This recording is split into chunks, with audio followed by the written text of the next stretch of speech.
falar um pouquinho sobre como aquele investidor que é mais conservador deve investir.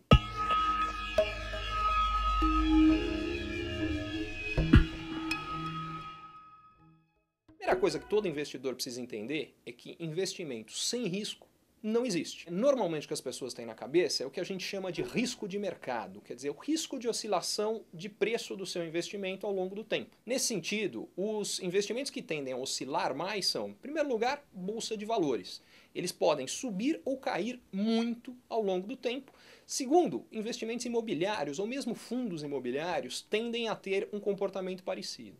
Terceiro, se você investe em títulos de renda fixa que têm prazos, ou para falar no jargão financeiro, que a gente chama de duração muito longa, eles também tendem a oscilar mais. Por outro lado, quais são as opções para quem não quer correr esses riscos ou quer minimizá-los? Entendendo que correr menos risco provavelmente vai significar ter um retorno menor do seu investimento. Em outras palavras, para fazer aquele sonho, seja da casa própria, do carro, da viagem se tornar verdade, se você quer correr menos risco, você vai ter que poupar mais.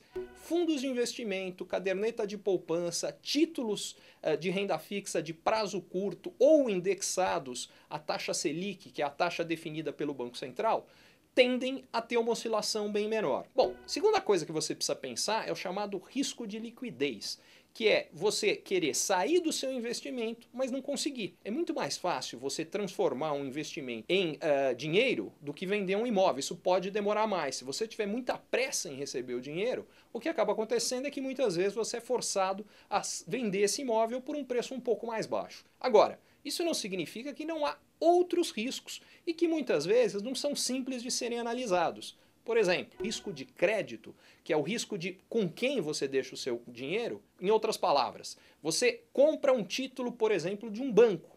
Um risco que você está correndo é esse banco ter problemas e não pagá-lo. Esse é um risco que precisa ser olhado também com carinho, porque há casos recentes de bancos, por exemplo, a maior parte deles menores, que tiveram dificuldades e acabaram não pagando o que havia sido prometido.